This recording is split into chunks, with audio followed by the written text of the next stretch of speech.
Hey guys, in this video, I'm gonna go over some code for a AI that recognizes a video and sees if you're moving or not moving. So it kind of recognizes this thing is wrong. Okay, there we go. Yeah, sorry about that. I need to fine tune this thing. Um, but because pretty much if your face is here, it's gonna think you're not moving. But when you step out the zone, it thinks you're moving. But I gotta retrain it. So yeah, so let's go over this code and how it works essentially, right? So I'm gonna just use this camera for now to one second, I got you guys. I'm gonna use this camera for now. So pretty much how this works, I want you to just ignore this timer, right?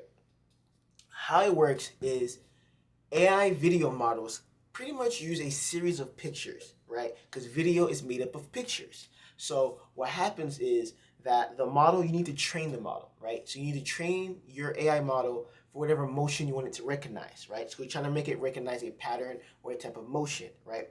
So I made it simple. It's moving versus not moving, right? And the thing is with these type of models, they need a lot of data, right? A lot of data. So pretty much I trained mine on 40 samples. Yeah, you probably want at least like 50 to 100 samples for this to work really really well. The image models and video models need a lot of data. I'm telling you, way more than text models that you're probably used to, and which is like ChatGPT is like a text model, right? This is a video model. So, and the basic idea of the code is, yeah, so you see these live little like signals right here. So, and also this code will be available in the link below. So check the description below. There's a link to download the code. Just run it, and yeah. But before you run the code, you're gonna have to pip install two things. You need to first, and I'll grab it for you guys. Where is it at? Sorry, let me make sure I grab this for you guys so that I don't. So I'm gonna have you guys. First off, you're gonna need PyCharm. So open up PyCharm. If you don't know how to use PyCharm, then make sure you download it. Okay. Check out my first video in this series to kind of get a refresh on how to download PyCharm if you're following the series. But you're gonna need PyCharm for this. You do not want to use Google Colab. You do not want to use Replit for this because you need full control over your camera, which those two applications can't do because they're on the internet, right? You need to use a local IDE. So you can use VS Code as well if you know how to use VS Code, but this is more of an advanced project, I'm not gonna lie. So I'll go to the terminal and you're going to here and you're gonna pip install OpenCV with Python, right? So you're gonna pip install that, and after you pip install that, then you're gonna pip install using this command, right? Where it is? Oh yeah, it's already doing its thing. Okay. Now, I highly recommend that you pip install those in the order that I showed you, okay? Otherwise, you're gonna run into a lot of problems trying to run this code, okay? So, once you run it, Q is the close it, right? It won't close unless you press Q, the letter Q. R resets the timers, boom, by pressing the R key. Now, to train the model, you need to collect moving data, right? So to collect some moving data, you're gonna need to press M. Oh, also, and if you run into any problems with the install, I highly recommend using ChatGPT and Claude to fix that. I showed you how to do that in my previous videos in the series. I believe it's the one that involves what AI can do. That video in the series will show you how to do that if you don't already know how to fix code using Claude AI or ChatGPT, but it's not even code, it's just the packaging, right? But it should work the way I left it. But anywho, so if I press R, that resets it, right? So now I need to collect data for for when I move. So I need to teach it that, oh, how I look when I move. So you're gonna press the letter M, and now it's in learning how to move mode. So you're gonna move and then press spacebar, right? And you see the sample goes up like 41, right? So I'm gonna move again, press press spacebar, move, press spacebar, keep moving, press spacebar, move, press spacebar, move, press spacebar, move, press spacebar. I'm gonna keep moving and press spacebar to teach it what it looks like for me to move.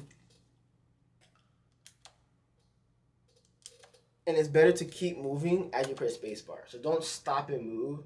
You want to move as you press spacebar.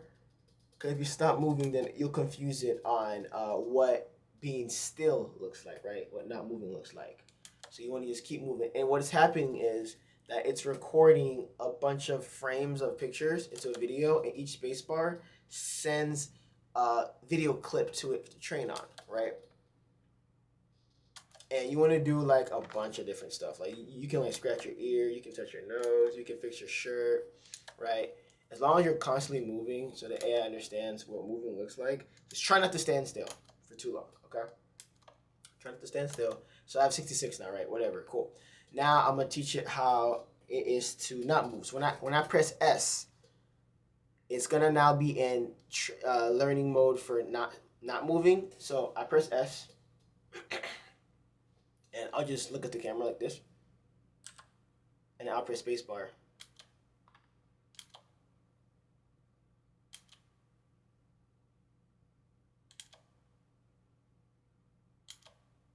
And it's taking frames of video now of me not moving to know what that looks like.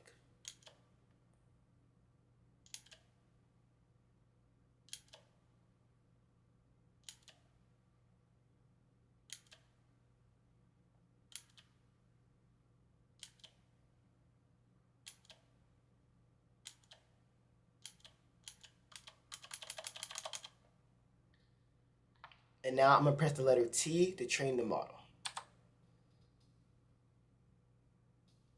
And you'll see that in my local. Where is it at?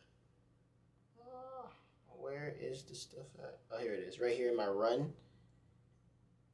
And cool. So as you can see, it trained for 100 epoch. You might need more, but we'll see how it works now. So it says I'm moving.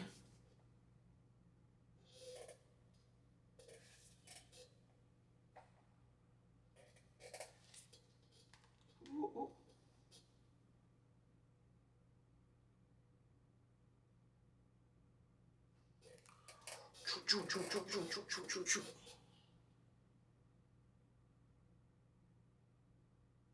Choo, choo, choo, choo, choo, choo, choo.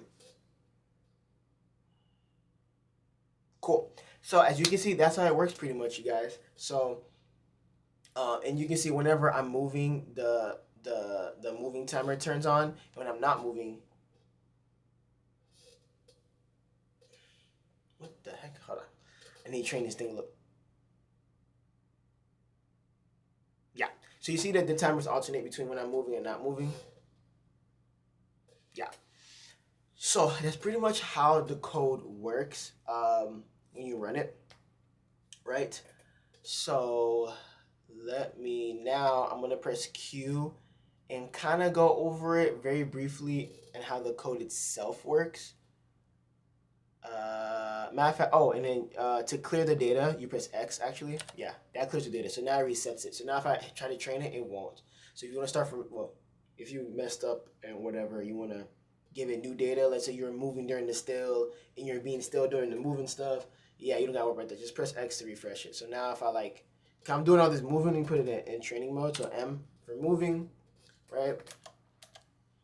Just moving around as I press space bar so it knows what moving looks like. You know, as you see the training samples, the purple letters, it's going up, right? So I did 14. Now I'm gonna switch to S for still.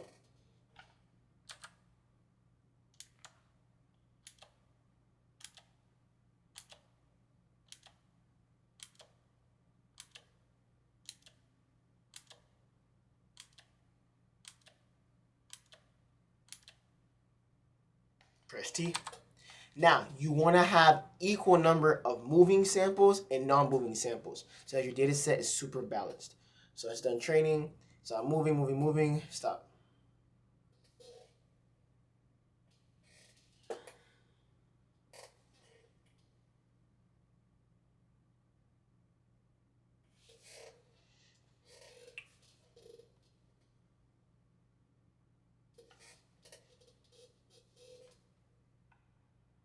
Cool. And that's pretty much how you train it, right? So, yeah. Yes, cool. Now to the code. Now I'm gonna click on this and press Q. And now we're gonna go over the code very briefly, just so you know what's going on. Yeah, let's go to the top. Whoop, whoop, whoop, whoop, whoop. And actually, let me just double check and make sure that his code still runs, because I know I did some pip install stuff. So I want to make sure that it works.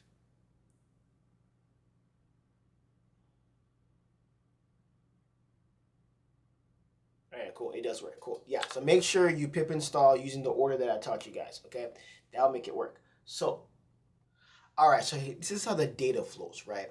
So first, the camera opens and it captures video frames, right? Because video is pretty much a bunch of pictures going nonstop, right? That's what frames per seconds means. Then this library or this tool called MediaPipe finds the body parts in each frame. So it figures out what's an arm, what's a head, what's a nose, what's eyes, what's a shoulder, things like that. It tries to figure out. Then it converts these like my body parts into numbers because AI understands numbers. Pretty much when we're sending AI information, we have to translate it into numbers for it to understand because that's the language it understands. It doesn't speak actual English. Every time we send information to an AI model, you need to translate it into numbers that it understands, right? It might call my arm 0, it might call my left arm 87, it might call my eyes 84, right?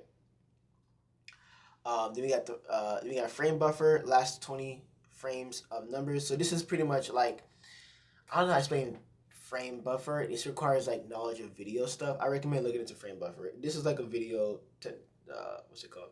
Video terminology. And I'm not adept enough to explain that to you guys. I'll be very honest. This is like advanced stuff, so I don't know how to simplify it. So that's what I'm trying to say, right? Then the AI model analyzes that the data essentially that you sent it, which is the number of values that was translated from the video frames, which is your body parts, and where they're positioned as well. Like, where's my arm located compared to my shoulder? Where's my hand located compared to my shoulder? Things like that, right? Or where's my head compared to my shoulder? Where's my head in the whole space of the frame? Is my head to the left slightly? Is it to the right? To tell all that's going on, then the model updates the timers and then it displays the timers, right? So the AI is like, oh, he's moving. Okay, let me turn the timer on, and it starts counting. Oh, he's not moving. Okay, let me stop the timer. Stop this timer and start the other timer. And that's pretty much how the data flow works. All right, cool. So now let's go over the code itself in chunks at a time. So pretty much right here is importing all the tools we need. So essentially, we're not going to recreate everything from scratch that we're going to use. I'm going to buy the screwdriver. I'm going to buy the car. I'm not going to build it from scratch. Pretty much I'm not building anything from scratch as a tool. I'm grabbing a bunch of tools that do the thing that I need to do, which is train models, and handle numbers, all that jazz. So that's what that does, right?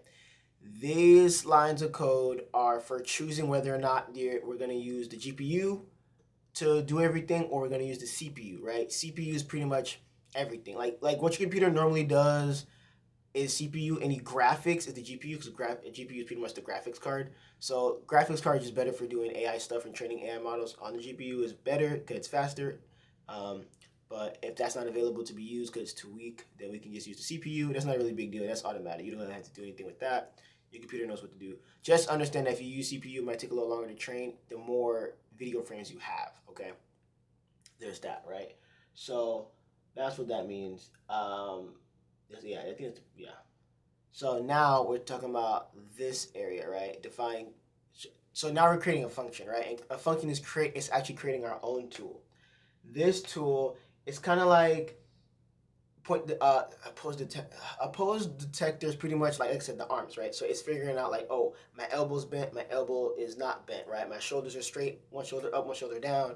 I'm facing to the left, facing to the right. That's kind of like pose detection. It just kind of puts points on your body at certain points, and then if that point moves, it knows like that it moved, if that makes sense, right? So that's what a pose detector pretty much is. Pretty much points where my arms and legs are, and keeps track of the same person too. So like it keeps track of one person at a time. So if someone else walks in the frame, it will try to focus on the original thing that it locked on essentially. But that's what that does.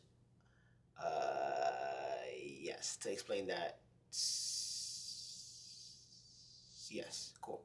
Cause these confidences, you can change the confidences if you're having trouble with viewing what's going on. So let's say you feel like it's not catching you moving, or it doesn't know that you're not moving. You can change these values to be a little higher or lower. You can just mess around with them. Okay, some of it does depend on the camera you're using.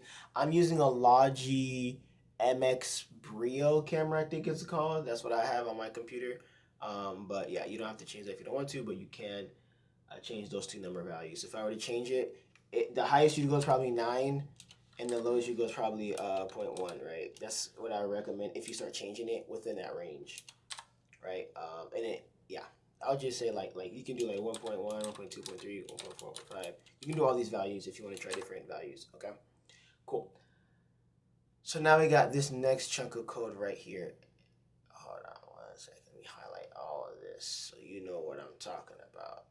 Okay, let me pull this down a little bit for you guys to see. Okay, cool. So the best way to explain this is, so there's a left shoulder and there's a right shoulder, right?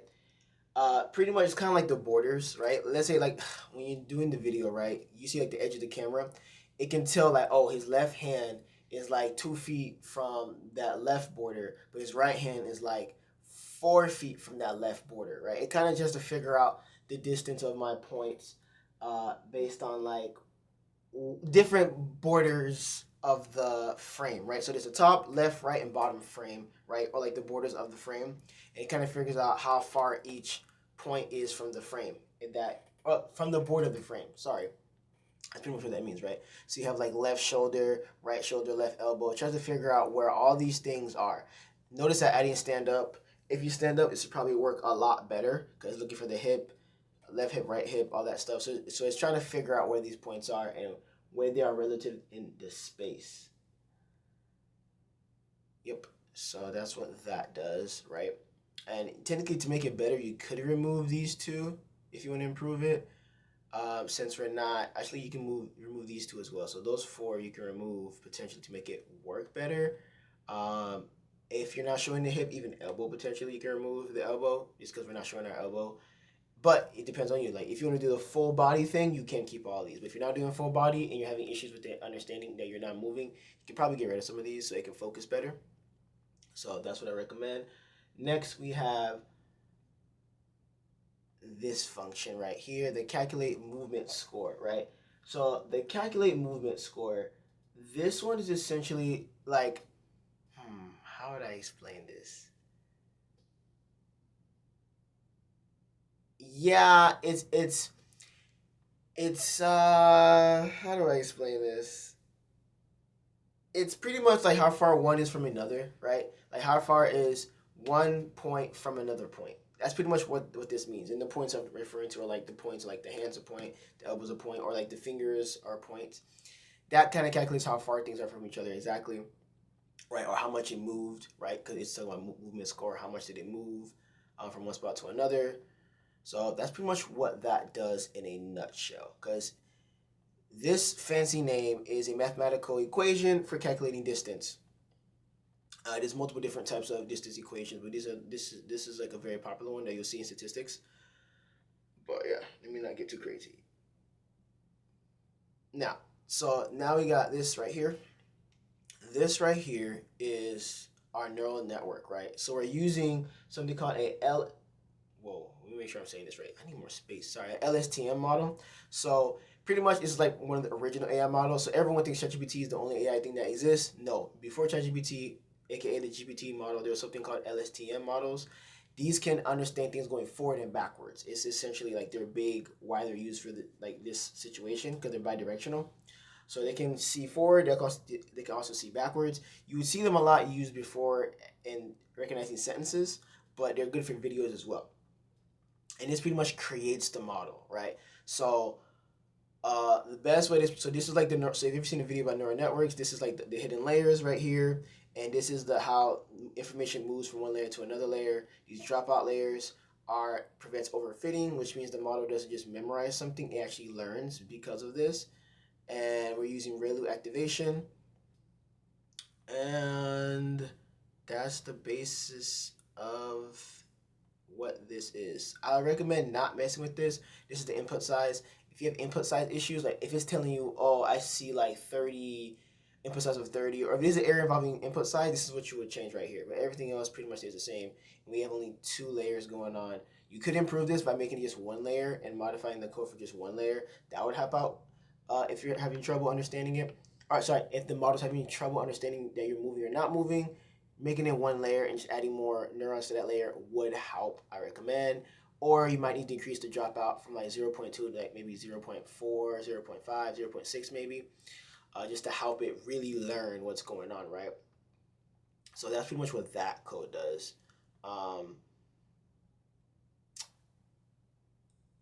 So this function is just to create a class, and if you don't know much about Python, a class is pretty much creating an object within the code. So it's pretty much creating the idea of data. Like, how do I explain this? It's just somewhere to categorize the, like, imagine an empty table. Yeah, this creates like an empty table so we can put the frames for the non-moving and for the moving, right? Just allow us to separate them. That's pretty much what that does. So the frames would get placed into this like data set essentially, right? Cool. Now we have this right here, okay? So this pretty much checks if the model loads. So th file and the pkl file, this is a pickle file, and it's like a PyTorch file. These are the name of the models that we're using. Yeah, pretty much these are the two models that we're creating, a scalar model and a movement model, I guess I would say. Oh, it's movement functional model. But the point is these models work together to kind of see what's going on essentially in the video clips that we're sending it. But this is just pretty much puts the path, like where is it located? It's located here, right? That's all that says. Cool. Or pretty much, well, this is the name of it, and then down in this code here, it pretty much uses that name to find the location of these two files. So pretty much this is just to find the files, and if they're not there, it tell you, hey, you don't have any files. So it probably throw an error like, oh, there's no model here. You need to collect data to train it. That's what that says right there. Cool. And we're using PyTorch to train it. All right. Then right here, the save. This function is for saving the model. So after you train it, after the training's done, it automatically will just save it, and now it will start using that new trained model immediately. Right? You don't gotta press any fancy buttons or anything. It just the moment you finish, after you press T and it's done training, the model's ready to go. It's gonna start doing its thing. Okay. This function is for training the model. So this pretty much, it creates our X, it creates our Y, and the idea is that it splits the data. It splits the data. How do I explain this? It splits our data to what it needs to learn, and then what it's trying to learn to do. That's pretty much what it does. So you got the X is normally what the AI learns, and Y is normally what the AI is learning to recognize. Okay, that's the best way to explain it, right? Cool. So you got Y and then you got the X, right? And all this reshaping stuff is just fixing the size so that it fits into the model, right? And when I say size, the size of the data, because the videos can't just be any size; they have to be a particular size for the model that we created for it, right? So we just make sure that all the images or all the video clips are the proper size for the model. If it's too small, we make it bigger. If it's too big, we make it smaller. Okay, that's what these three lines do. Okay. Now, this is the code for training the AI model. The 100 epoch thing was, where is my epoch?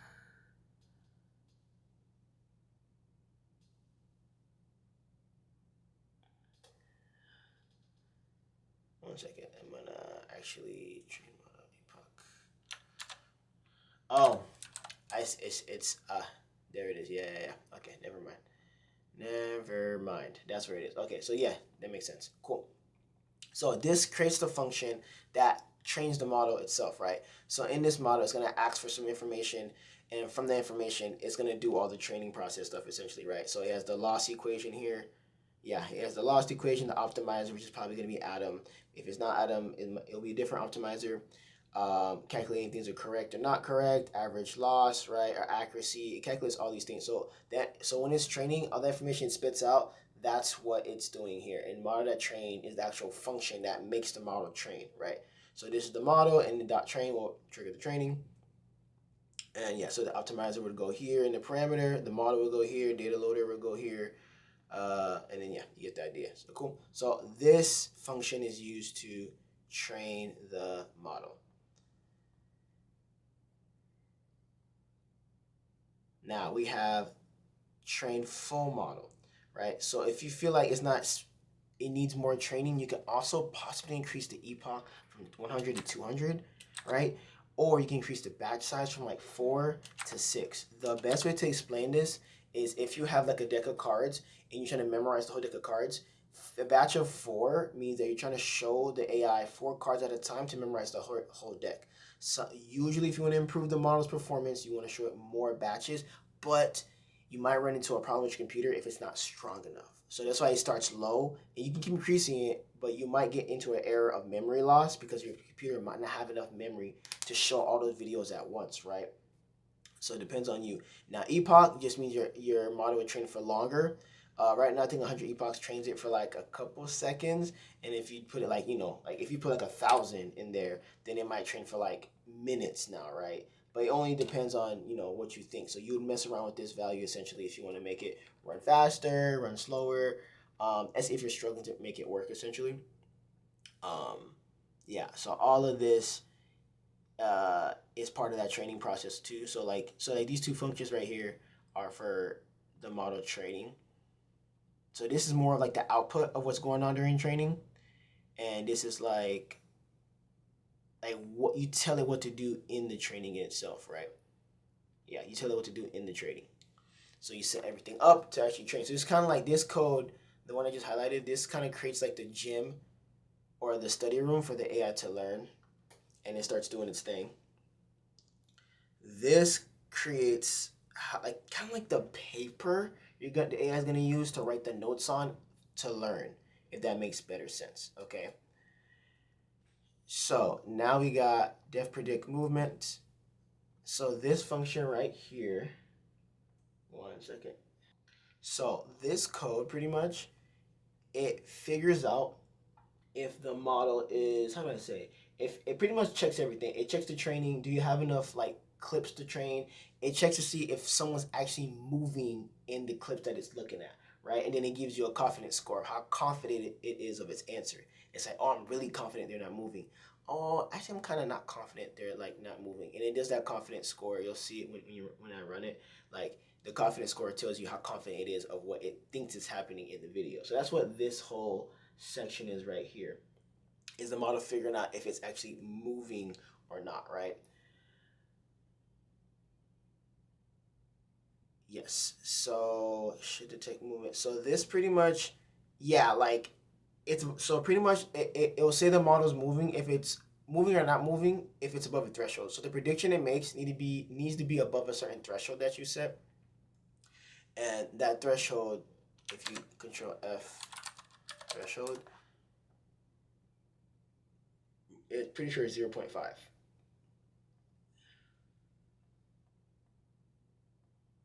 Yeah, 0.5. So the threshold right now is just 0.5. So if you want to have a higher threshold, which means it's like a lot stricter on choosing something, if it's moving or not, you can do that by increasing it to like say like 7 or something like that. Or pretty much 9.9 is the highest. Sorry. And then if you make it lower, it just might you twitch a little bit. It might think that's movement, right? So that's kind of like the difference between the thresholds. But yeah, let me go back to where I was. So yeah, so now we're at this. So pretty much the prediction will only happen if it's above the threshold. So if the threshold is too small, so if the prediction confidence is too low, it's not gonna actually show you that, right? There's no point if it's not even confident. Why would you put someone in jail if you're not confident that they're guilty, right? It's kind of like that concept, essentially, right? So, what we got here? Okay, sorry. Let me get some water really quick. Hold on. Cool. So this code is for like the spacebar thing that I was talking about before. So pretty much when you press M, press S, to tell it, oh, M is moving, S is not moving. This is part of that, right? So this creates a function to add the sequence, and the sequence is like a video clip essentially. So we're creating the function of adding the sequence to the training data, right? So we have a training data list that's empty. Every time we add spacebar, it adds like that, like this the function to add the data to that list, right? Draw text. All this code is for all the like pressing the M, pressing the T, like, and it shows you it shows you on the screen what's going on as well. Um, yeah, it's pretty much all that text that you see on the screen, the beautiful, cute stuff. That's what this is. That's why it's called. That's why it's called draw text info. So you see what's going on, right? And This is to update the code. So pretty much this updates the original text for moving, not moving, based on the predictions of the model. Process frame, that's just processing the videos essentially. Like that's why you see color and stuff like that. It's just processing the videos and images. And then these are the keys. So all the key pressing stuff, like if you press S, do this, press Q, do that. That's what all this is right here. Okay, so if you see, like, for example, right here, LF key press T, this will trigger like the training stuff. So that's why we create functions from earlier. So that's why there's a bunch of functions being made, because we're creating every single tool. And every single tool. We're creating a bunch of tools, using tools to create our situation, right? So if I'm gonna build a car, I need, it's pretty much we earlier we got the robot arms, and now we're building the thing we need with the robot arms together. So we're working together with the tools and ourselves, building some stuff from scratch to make this whole, this whole thing work. Cool. And lastly, we have the start button. This def main, this is pretty much the start button. All this does is the start button. Okay. So main, how do I explain this? It's kind of like everything put together. This main is like the final product. It's everything put together. All our functions and everything that we made is all put together right here. You can also change, so changing a bunch of stuff, changing things. You can change quite a few things in this, now think about it. Like the threshold you can change right here. Sequence length, right, which is how many frames are in it. It's pretty much everything coming together, right? And then now, this is the button. This is the start button. So when I run the code, this right here will activate every single function we created. And that's pretty much how the code works from scratch. So to pretty much refresh yourself is that, just to refresh what's going on. I know that was a lot, but we got through it, you guys. We got through it. And I also recommend you can run this code in ChatGPT and Claude and ask it to explain it to you. So this is pretty much the final output of what it should look like when you're running it. And yeah, that's pretty much it for this video, you guys. If you have any questions, please message me or comment below any questions you have. You can email me any questions you have. My email is linked below. And if you want me to work on any AI projects for you, I'm going to teach you AI, I'm going to teach your whole company AI, teach your whole group AI, you have questions about an AI business idea or just making an automation process, you want to do that for you, I can help with that. Just email me below. And yeah, but that's pretty much it for this video, guys. Please check out the rest of my AI learning series as well. This is video number, I lost count, but you'll see the number in the title. But yes, guys, that's it for today. Catch you guys later.